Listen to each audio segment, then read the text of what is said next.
Hi பா, எல்லாம் எப்படி இருக்கீங்க? இன்றைக்கி நம்ம ஷெரின் வீட்டு சாப்பாடில் ஒரு பிரியாணி ரெசிபி தான் பார்க்க போகிறோம். அதுவும் அதிக அளவில், அதுவும் 15 கிலோ போட்டு பிரியாணி பண்ணுற ஒரு வீடியோ தான் பார்க்க போகிறோம். கண்டிப்பாக அந்த பிரியாணி நான் பண்ணலை, மாஸ்டர் வச்சு தான் செஞ்சோம். உங்களுக்கே தெரியும், நம்ம வீடு கட்டிகிட்டு இருக்கோம் அப்படின்றது எல்லாருக்குமே தெரிஞ்சிருக்கும்னு நினைக்கிறேன்.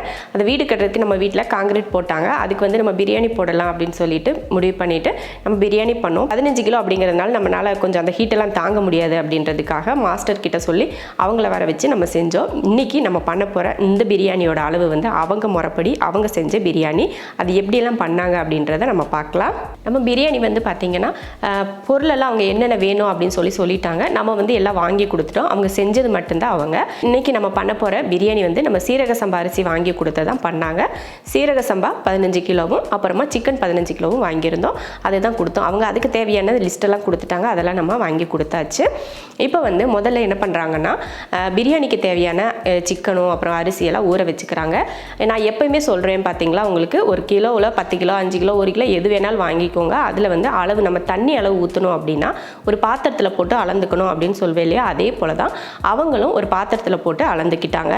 15 கிலோவில் சீரக சம்பா அரிசி இந்த வாளியில் பார்த்திங்கன்னா 3 வாளி அரிசி இருந்தது. அதை தான் இப்போ ஊற வைக்க போகிறாங்க.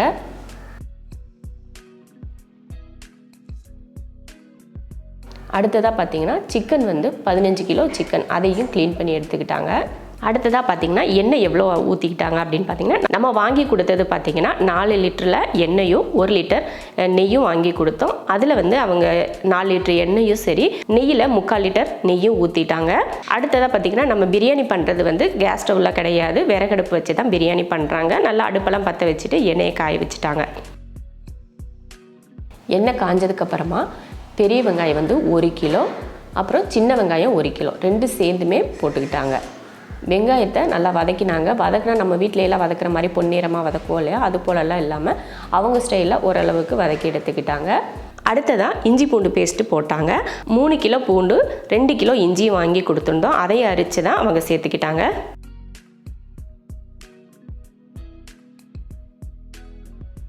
இஞ்சி பூண்டு பேஸ்ட்டு சேர்த்ததுக்கப்புறமா பார்த்திங்கன்னா நல்லா வதக்கிட்டாங்க. நம்ம எப்பயுமே நல்லா அந்த பச்சை வாடை போகிற வரைக்கும் நம்ம நல்லா வதக்குவோம். ஆனால் அவங்க ஸ்டைல் வந்து அந்த மாதிரி இல்லை போல்.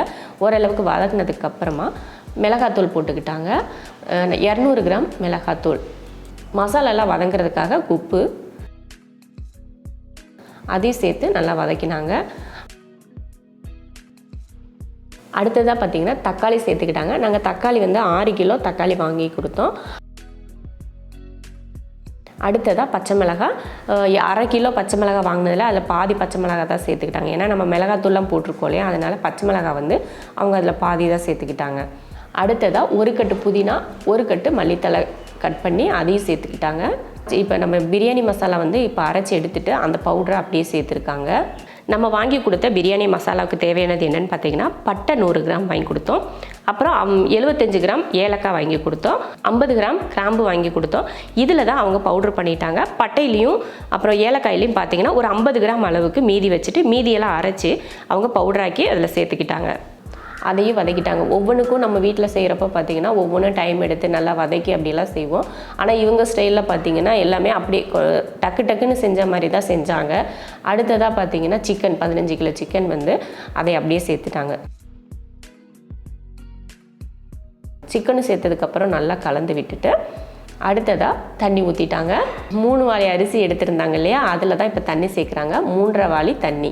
நம்ம வீட்டில் எப்பயுமே நான் சொல்வேன் இல்லையா, தண்ணி அரிசி வந்து அளந்து போடுறப்போ ஒரு பாத்திரத்தில் போட்டு அளந்து எடுக்கணும்னு. அதே போல் தான் அவங்களும் இந்த வாளியில் போட்டு அரிசி அளந்துட்டு அதில் தான் 3.5 வாளி அளவுக்கு தண்ணி சேர்த்துக்கிட்டாங்க.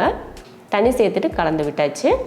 தண்ணி ஊற்றுனதுக்கப்புறமா அந்த தண்ணி பார்த்திங்கன்னா லைட்டாக கொதிக்க ஆரம்பித்ததுமே கழுவி வச்ச அரிசியை சேர்த்துக்கிட்டாங்க.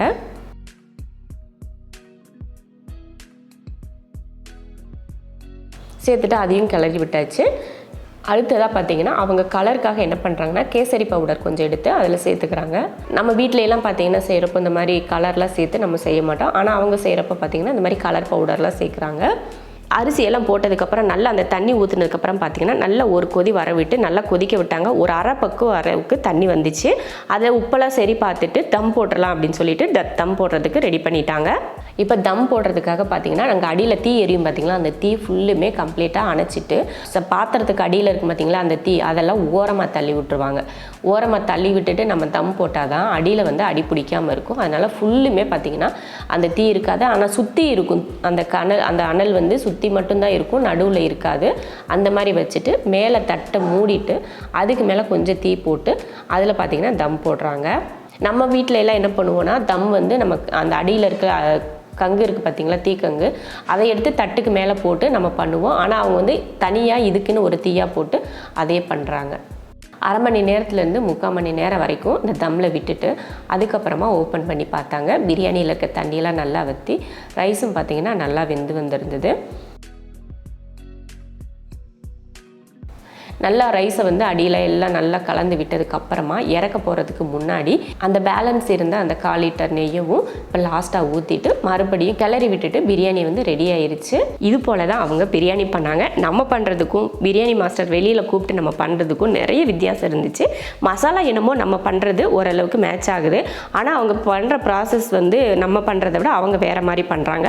நம்ம வந்து என்ன பண்ணுவோன்னா நல்லா எல்லாத்தையும் ஒவ்வொரு பொருளுமே நல்லா வதக்குவோம். சிக்கன் முதல் கொண்டு நல்லா வதக்கிட்டு அதுக்கப்புறம் தான் ஒவ்வொரு பொருளுமே சேர்ப்போம். ஆனால் அவங்க எல்லாமே சீக்கிரமே பண்ணிட்டாங்க. அது ஒரு விதமான டேஸ்ட்டாக தான் இருந்தது. நல்லா இல்லை அப்படின்னு சொல்லிட முடியாது. டேஸ்ட் நல்லா இருந்தது, பக்குவமும் நல்லா வந்திருந்தது.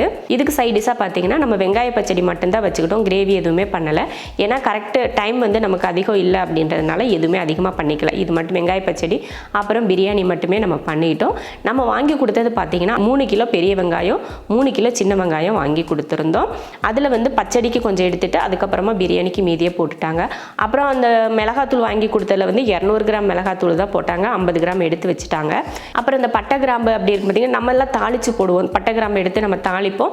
அவங்க வந்து தாளிக்காமல் பவுட்ரு மட்டும் பண்ணி சேர்த்துக்கிட்டாங்க. இதில் ஒரு சில விஷயங்கள் வந்து அவங்க வேறு மாதிரி பண்ணாங்க, நம்ம ஒரு மாதிரி பண்ணுறோம். ஒவ்வொருத்தர்கிட்டையும் ஒவ்வொரு கைப்பக்குவம் இருக்கும் இல்லையா. இந்த மெத்தடில் அவங்க பண்ணால் டேஸ்ட்டாக இருக்கும், நம்ம ஒரு பக்குவத்தில் பண்ணுறோம், அது ஒரு டேஸ்ட்டாக இருக்கும். இந்த மாதிரி ஒவ்வொருத்தருக்கும் ஒவ்வொரு கைப்பக்குவமும் ஒவ்வொரு ஸ்டைல் வச்சுட்டு அவங்க பிரியாணி பண்ணுறாங்க. இந்த பிரியாணியும் டேஸ்ட் நல்லா தான் இருந்ததுன்னு சொல்லிட்டு பசங்க எல்லாருமே விரும்பி தான் சாப்பிட்டாங்க. எப்பயுமே நம்ம வீட்டில் நம்ம தான் பிரியாணி பண்ணுவோம். யாரையும் ஆள் வச்செல்லாம் இது வரைக்கும் செஞ்சது கிடையாது. ஃபர்ஸ்ட் டைம் இது தான் நம்ம வீட்டில் ஆள் வச்சு பிரியாணி பண்ணலாம் அப்படின்னு சொல்லிட்டு பண்ணிட்டு இருந்தோம். ஏன்னா 15 கிலோ, அது வெயில் வேறு அதிகமாக இருக்குது, ஹீட்டு தாங்க முடியாது, மாமாவுக்கு வந்து இழுத்து கிண்ட முடியாது அப்படின்றதுக்காக தான் வேறு ஆள் ஒன்று கூப்பிட்டு செஞ்சுக்கலாம் அப்படின்னு சொல்லிட்டு செஞ்சோம். அது நமக்கு ஒரு அனுபவம் தானே. நம்ம எப்படி பண்ணுறோம் அவங்க எப்படி பண்ணுறோம் அப்படின்னு தெரிஞ்சுக்கிறதுக்கு இது ஒரு வாய்ப்பாக கூட இருக்கும் அப்படின்னு சொல்லிட்டு நாங்களும் சொல்லிட்டோம். அப்புறம் இன்னொரு சுயநலமும் கூட எங்களுக்கு இருந்தது. என்னென்னு பார்த்தீங்கன்னா நம்ம வீடு வந்து ஃபங்க்ஷன் பண்ணுவோம் இல்லையா, வீடு பால் காய்ச்சறதுக்கு. அந்த டைமில் நம்ம கூப்பிடணும், ஒரு பிரியாணிக்கு ஆள் கூப்பிடணும். இவங்களை கூப்பிட்டு செஞ்சு பார்க்கலாம் எப்படி செய்கிறாங்க அப்படின்னு சொல்லிட்டு அந்த மாதிரி ஒரு ஐடியாவும் எங்ககிட்ட இருந்ததுனால தான் வெளியிலேருந்து ஆள் கூப்பிட்டு பிரியாணி பண்ணணும். இதுதான் நம்ம பண்ண பிரியாணி. நம்ம பண்ண இந்த பிரியாணி பார்த்திங்கன்னா காரமெல்லாம் அதிகம் இல்லாமல் நார்மலாக கரெக்டாக இருந்தது. அப்புறம் எல்லோரும் வேலை பார்த்தவங்க எல்லாருமே நல்லா விரும்பி சாப்பிட்டாங்க. அவங்களும் மிச்சம்லாம் ஒரு சிலர் வந்து வீட்டுக்கு அவங்க பசங்களுக்கு வாங்கிட்டு போனாங்க. அப்புறம் அவங்களுமே அங்கே சாப்பிட்டாங்க. இது நல்லா போச்சு, எல்லாருமே நல்லா இருக்குன்னு சொன்னாங்க, ரொம்ப சந்தோஷப்பட்டாங்க. அப்புறமா பார்த்தீங்கன்னா நம்ம வீடு கட்டுறது வந்து இதுக்கு முன்னாடி ஒரு வீடியோ நான் போட்டிருந்தேன். அது வந்து நம்ம வீடு கிடையாது. நிறைய பேர் கேட்டிருந்தீங்க அது உங்கள் வீடான்னு சொல்லிட்டு வாழ்த்தெல்லாம் சொல்லியிருந்தீங்க. நம்ம வீடு இன்னி கட்டிட்டு தான் இருக்காங்க, இன்னி முடியலை. அப்புறமா பார்த்தீங்கன்னா நான் இதுக்கு முன்னாடி ஒரு வீடியோ ஷெரின்ஸ் கிச்சனில் வந்து போட்டிருக்கேன். அந்த வீடு வந்து சேலுக்கு இருக்குது, அதுக்காக போட்டேன். அதுவும் இல்லாமல் நம்ம வீடோட அப்டேட் நம்ம ஒரு டைம் சொல்லியிருந்தேன் பார்த்தீங்களா, காங்கிரீட் போடுறாங்கன்னு சொல்லிட்டு.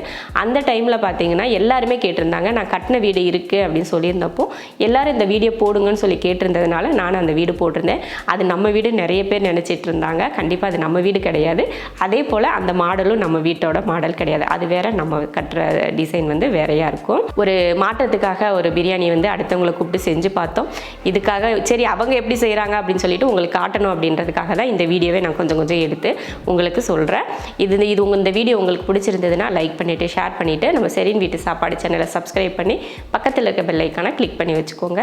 அப்போ தான் நான் போடுற வீடியோவோட நோட்டிஃபிகேஷன் உங்களுக்கு வரும்.